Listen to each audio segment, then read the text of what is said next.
Hey guys, I'd like to share with you here one of the deepest reasons behind Motivate Community.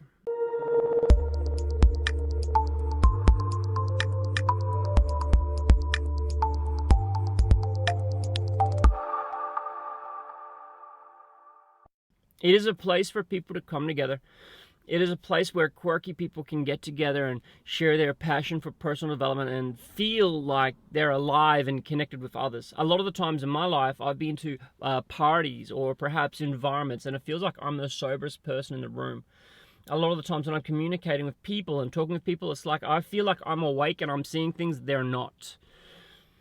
Or, as a metaphor from the Four Agreements, it's like you're the soberest one at a party and everyone else is having a blast in ignorance. Well, Motivate Community is a place where we can all come together and share. All of our events are pretty much alcohol free, not that that matters, but we can connect and accept each other. Now, I've got to share with you guys where this comes from because it really surprised me, and it's a really interesting story. You see, when I started high school, my older sister looked after me a bit. Older siblings do that. And when I started high school, one of my sister's friends would write me a note to kind of go to school late or to kind of wag. She would write me a note. And I really appreciate that and felt some connection. Looked after. So as I got to, I think it was year 9, year 10, I looked after the kids below me. One of those kids behind me was Tim and his mate Liam. I would wag school sometimes. I think year 9, year 10, I would wag school, and there were two young boys, like in the first grade of high school, and they were wagging school. So Liam and Tim would get around. There were two guys that would kind of follow each other, and they were cool little dudes. And this one time I said to them, hey guys, be careful. You got to be careful doing that stuff. They had started stealing cars and joyriding. You know, we were bad kids. Cars, light drugs, all kinds of things, right? But these kids were growing up a little bit, and they were growing up and stealing cars. That was dangerous. The last time I saw Liam, I remember saying to him, mate, be careful. Be careful. A couple of days later, on the news, they had the accident. Tim was driving the car, stolen car. Tim's little brother was in the back seat. Liam was in the front. They were being chased by police at 160 kilometers an hour down Thuringowa Drive in Townsville, and they hit a tree. Liam went straight through the window and died instantly. Little brother Michael Murphy in the back, brain damage, 20% chance of living. And Tim, him driving, had his seatbelt on, and he was actually fine. So I said to them to be careful, but I didn't say it loud enough. Maybe I should have slapped him or something. And, Liam died instantly. Little Michael Murphy, brain damage. He managed to live. And then maybe a year later, I met them, Michael and Tim, and I was speaking to Tim. And Tim told me he was going to kill himself. So here I was, maybe 15, and a friend's telling me he's going to kill himself. Wasn't just me, he told, I'm sure. I didn't know what to do. I was clueless. I was 15. I didn't know what to do. A couple of weeks later, Tim killed himself.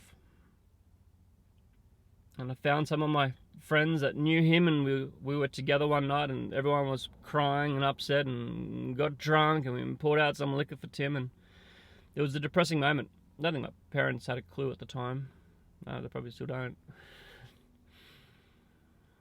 But that was a defining moment. I could have done something, but I didn't. I could have done something, but I didn't. And I felt guilty. I felt bad. Whatever.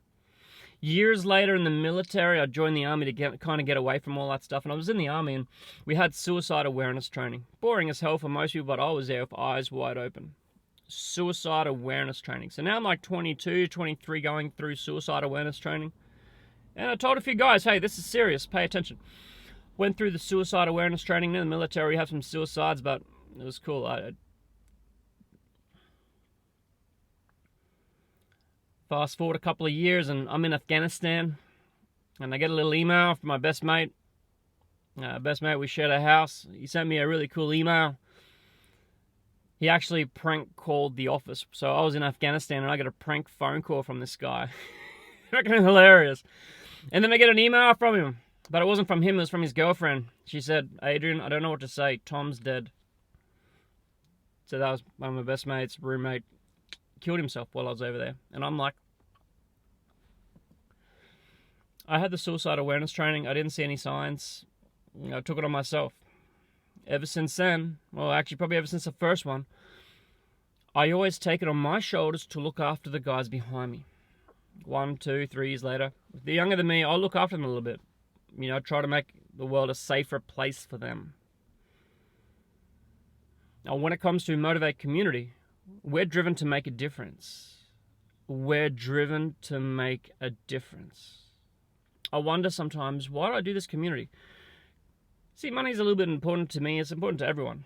And I thought, why didn't I make a multi-million-dollar business?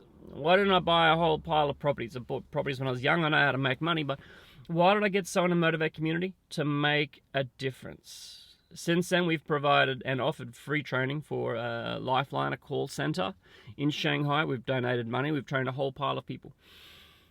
Companies today measure their success by profit and dividends, We like to measure ours by global impact and lives saved. Bit hard to measure. But that's why we started Motivate. That's why we give so much. That's why we push so much. So I'd like to apologize for all the people out there that I've pushed. And I've pushed a lot of people to develop themselves. I've triggered a lot of people because I often see people operating in shadows without awareness, and I often provoke them. And people send me motivation messages, and I'm like, go get some training and make a difference. It kind of triggers me a little bit when people do a half-ass attempt to make impact in the world. But that's my bad. You can make as little impact as you like. That's up to you. But Motivate Community, we're here to make a difference, and we like to encourage and push and support all our members and our community around us to make a real difference. Suicide rates are so bloody high. So many people have awareness training, suicide awareness training like I did, but we need more of us that can step up and make a difference. Thanks for hearing the story. So I apologize if I push you all too much, but that's why Motivate Community exists, is to get people trained up, to make people more aware. It's kind of like suicide awareness training and mindset and heart awareness training. But it's all coming from this heart-centered spiritual place. Thanks. Have a great day. See you at one of our webinars. We do live ones every single Sunday, and we've done maybe 1,000 plus events now since 2012. So come and join us.